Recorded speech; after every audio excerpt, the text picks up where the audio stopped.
샬롬 할렐루야. 응답과 축복의 하나님 첫 번째입니다. 사랑하는 자녀들에게 복 주시기를 원하시는 아버지 하나님께 응답과 축복을 온전히 받기 위해서 응답을 막고 있는 근본 원인에 대해서 살펴보겠습니다. 민수기 6장 22에서 27절을 보면 여호와께서 모세에게 한 가지를 명하십니다. 아론과 그 아들들에게 고하여 이르기를 너희는 이스라엘 자손을 위하여 이렇게 축복하여 이르되 여호와는 네게 복을 주시고 너를 지키시기를 원하며 여호와는 그 얼굴로 네게 비추사 은혜 베푸시기를 원하며 여호와는 그 얼굴을 네게로 향하여 드사 평강 주시기를 원하노라 할지니라 하라. 그들은 이같이 내 이름으로 이스라엘 자손에게 축복할지니 내가 그들에게 복을 주리라. 곧 아버지 하나님께서는 자녀들을 온갖 위험과 재앙으로부터 지켜주시기를 원하십니다. 자녀들에게 복 주시고 은혜 베푸시며 평강 주시기를 원하시지요. 하나님께서는 어제나 오늘이나 동일하십니다. 자녀에게 해줄 수 있는 것은 무엇이나 다 해주고 싶은 것이 부모의 마음이지요. 우리 아버지이신 하나님께서도 건강, 물질, 가정 일터 등 모든 분야의 축복 주시기를 원하십니다. 그런데 혹여 아직 응답을 못 받으셨거나 일부만 응답받은 분이 계신지요. 이는 응답을 가로막고 있는 근본의 문제를 완전히 해결하지 않았기 때문입니다. 근본의 문제가 무엇인지 깨닫지 못해서 또는 준비가 부족해서 해결받지 못한 것이지요. 하지만 설령 응답을 못 받으셨다고 해도 실망하실 필요가 없습니다. 하나님께서는 우리가 열심히 심고 구한 대로 응답 주시려고 축복을 쌓아둔 채 기다리시고 복받을 그릇을 준비하기만을 우리 자신보다도 더 고대하고 계십니다. 따라서 응답을 막고 있는 근본 원인만 해결하면 문제가 해결되는 것입니다. 이 근본 원인이 무엇인지 말씀을 통해 확실히 깨닫고 해결하심으로 복합적인 축복의 주인공이 꼭 되어야 되겠죠. 근본의 문제 해결을 하려면 복합적인 응답이 임합니다. 근본의 문제란 그럼 무엇일까요? 질병, 물질, 가정 문제 등 인생 문제에는 저마다 영적인 원인이 있습니다. 또 어떤 특별한 문제가 있는 것은 아닌데 마음의 소원을 응답받지 못하거나 축복받지 못하는 경우가 있습니다. 여기에도 다 원인이 있지요. 원인 중에서도 직접적인 원인, 근본 뿌리가 되는 원인이 바로 근본의 문제입니다. 따라서 이 근본의 문제, 곧 근본 원인을 해결하면 갖가지 문제의 실마리가 풀리고 복합적인 응답이 임하지요. 이 근본 원인을 간단히 말하면 하나님을 사랑하지 않는 마음입니다. 구원의 은총을 받은 하나님의 자녀이면서도 하나님을 사랑하지 못하기 때문에 삶에 갖가지 어려움이 오는 것입니다. 예수님께서 요한복음 14장 15절에 너희가 나를 사랑하면 나의 계명을 지키리라 말씀하신 대로 하나님을 사랑하는 사람은 계명을 지킵니다. 그러면 반드시 하나님의 사랑을 받고 범사가 형통하지요. 반면에 하나님을 사랑하지 않는 사람은 계명을 지키지 않습니다. 죄를 범하고 불순종하지요. 예수님께서 요한복음 14장 24절에 나를 사랑하지 아니하는 자는 내 말을 지키지 아니하나니 하신 말씀 그대로입니다. 그러니 축복받을 수가 없지요. 죄를 지으면 원수마귀 사단이 송사함으로 죄의 보응으로 갖가지 재앙이 옵니다. 이 죄는 또한 하나님과의 사이에 담이 되어 하나님과의 교통을 단절시키지요. 그러니 하나님 앞에 아무리 기도해도 응답이 오지를 않는 것입니다. 이사야 59장 1, 2절은 분명히 말씀하시지요. 여호와의 손이 짧아 구원치 못하심도 아니요 귀가 둔하여 듣지 못하심도 아니라 오직 너희 죄악이 너희와 너희 하나님 사이를 내었고 너희 죄가 그 얼굴을 가리워서 너희를 듣지 않으시게 함이니라고 했습니다. 시편 66편 18절에는 내가 내 마음에 죄악을 품으면 주께서 듣지 아니하시리라 고백합니다. 가족 간에도 서로 사랑하지 않으면 멀어집니다. 대화도 단절되고 아무 상관없는 남남이 되지요. 하나님과 우리 사이도 마찬가지입니다. 하나님과의 사이에 막힌 죄의 담에는 높고 두꺼운 담이 있는가 하면 비교적 낮고 얇은 담이 있습니다. 각각 하나님을 사랑하지 못하는 정도가 다르기 때문이지요. 이에 따라 근본의 문제는 크게 두 가지 유형으로 나누어지는데 첫 번째 유형은 중한 죄로 인해서 담이 생긴 경우입니다. 첫째는 중한 죄로 인해서 담이 생긴 경우입니다. 대부분의 죄는 진심으로 회개하면 하나님께서 용서해 주십니다. 진정 돌이키면 그 죄를 기억하지도 않으신다고 말씀하시지요. 그런데 하나님을 대적하거나 하나님을 심히 노엽게 하는 큰 죄악을 쉽게 사해지는 것이 그런데 하나님을 대적하거나 하나님을 심히 노엽게 하는 큰 죄악은 쉽게 사해지는 것이 아닙니다. 성경에 보면 이런 죄를 구분하여 결코 범해서는 안 됨을 알려주시지요. 갈라디아서 5장에 나오는 사망에 이르는 육체의 일입니다. 또 히브리서 6장에 주님을 다시 십자가에 못 박는 죄, 히브리서 10장에서 경고하는 진리를 알면서 짐짓 짓는 죄, 마태복음 12장에 예수님께서 말씀하신 성령 회방 모두 거역의 죄가 대표적인 예입니다.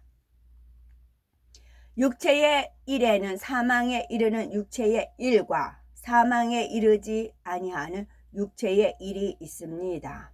사망에 이르지 않는 육체의 일이란 가령 누군가가 미워서 혈기를 못 참고 때렸다면 이는 행함으로 나타냈기에 육체의 일을 행한 것입니다. 그러나 결국은 회개하고 돌이키려고 노력하다 보면 돌이켜지는 일이기에 하나님께서 용서해 주시고 기억지도 않으시지요. 그런데 어느 것은 육체의 일을 행한 것을 하나님께서 기억하시고 회개의 영을 주시지 않는다는 사실입니다. 이것이 바로 사망에 이르는 육체의 일이지요. 혹여 신앙생활을 열심히 하고 기도하며 행해 나갔는데도 사업이 불통했다면 근본의 문제를 찾아서 해결해야 합니다. 사망에 이르는 육체의 일을 행했던 것을 찾아서 해결해야 하지요. 지금은 행치 않는다고 해서 해결되는 것이 아닙니다. 또 그런 환경이 되면 죄를 지을 수 있기 때문에 마음 근본에서 뿌리째 뽑아야지요. 마음 근본에서 돌이켜야 하나님과 완전히 정리되는 것입니다. 사망에 이르는 육체의 일을 범하는 경우 하나님의 나라를 유업으로 받지 못한다고 말씀하시지요. 이는 곧 구원받지 못한다는 말입니다. 성경에 믿기만 하면 구원받는다는 말씀은 없습니다.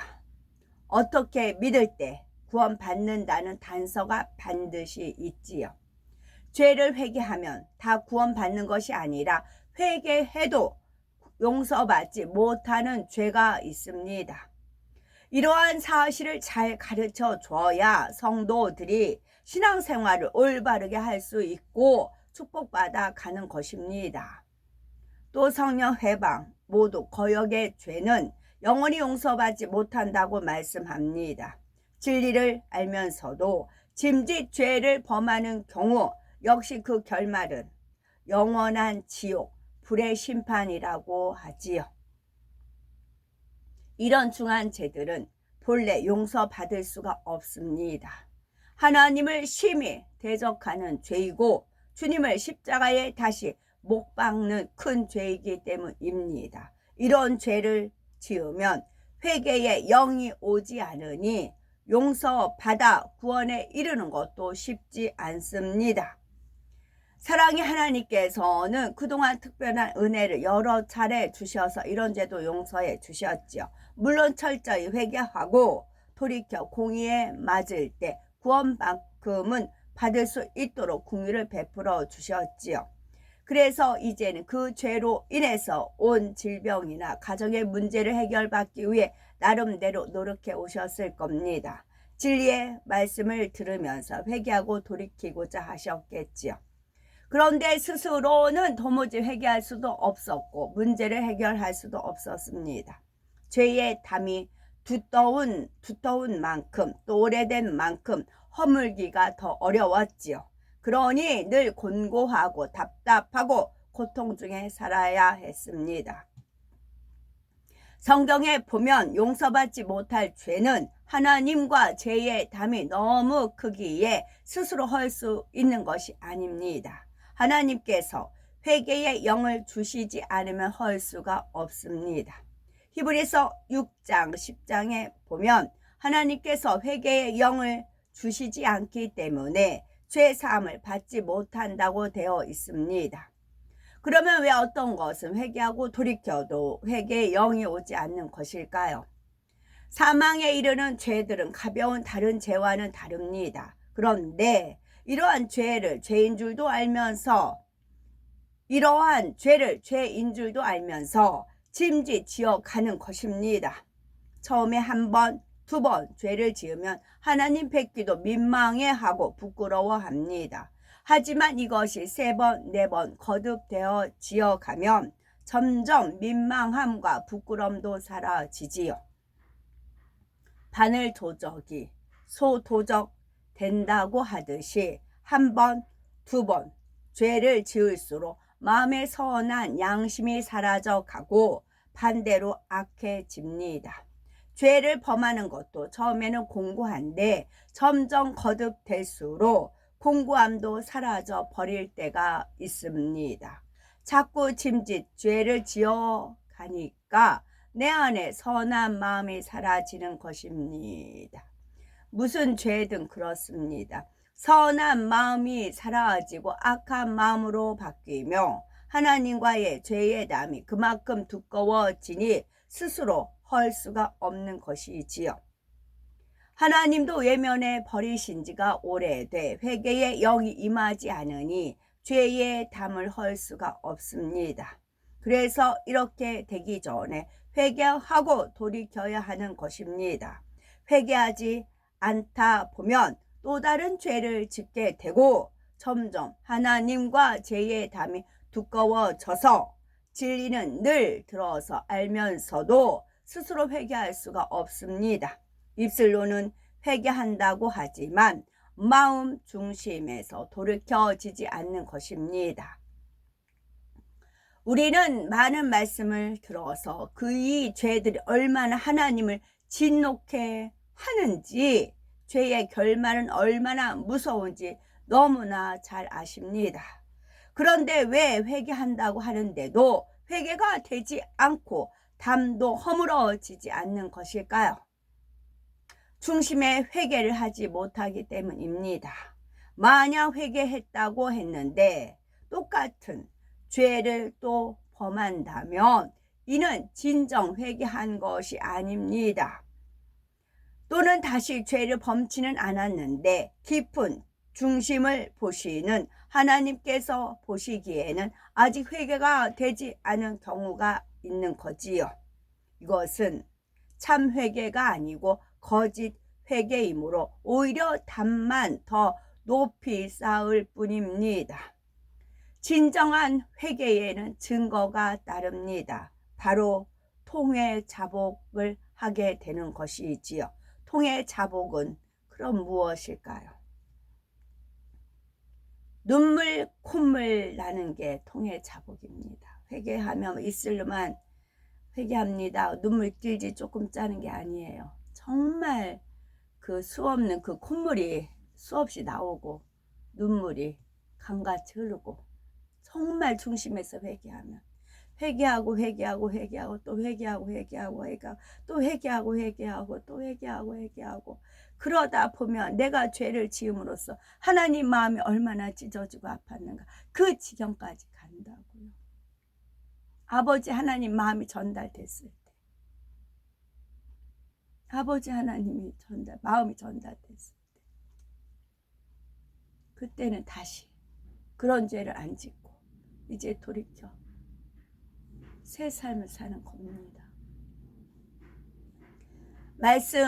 이제는 말씀을 결탄코 잊어버리지 말고 꼭 마음에 명심하셔서 하나님과 죄의 담이 무엇인지 찾아서 하나하나 허물어 가야 되겠고, 그러다 보면 근본의 문제까지 해결할 수 있는 길이 열리는 것입니다. 그래서 하나님과의 죄의 담이 일절 없이 일체 없이 이제는 삶의 갖가지 문제를 모두 해결받아 주님 오시는 그날까지 오직 행복만 넘치는 삶을 사시기 바라고, 무엇보다도 최고의 축복, 곧 영혼이 잘 되는 축복을 받아 장차 새 예루살렘에서 영원히 참 행복을 누리시는 복된 우리가 되셔야 되겠습니다. 의구심을 가졌던 부분이 있었는데 또 이제 카톡에 올라온 그 동영상을 보고 좀 해소가 됐어요. 찬양을 틀어놓고 찬양에 맞춰서 루시퍼가 좋아하는 막 그 현란한 그 몸집에 막 옷 그런 춤들이 저는 귀신 짓거리거든요. 그런 춤을 추는 게 이해가 안 갔어요. 왜 찬양을 틀어놓고 저러느냐. 저는 이제 단지 그랬어요. 저는 왜 찬양을 틀어놓고 차라리 유행가라든가 그런 건 상관이 없다. 왜 찬양을 틀어놓고 원수마귀 사단 루시퍼 귀신들이 좋아하는 춤을 저렇게 추느냐 그랬어요. 그랬더니 그 찬양 작사 작곡자들이 원수마귀 사단 루시퍼의 사주를 받아서 지었다는 거지. 특히 제가 이제 뵌 적은 없고 설교도 들은 적은 없는데 무슨 신 이렇게 되어 있는 그 곡들이 다 좋았어요. 그랬더니 어디 보니까 그래서 지어진 거였더란 것에 기함을 했지요. 그런데 하나님께서 허락하신 거예요.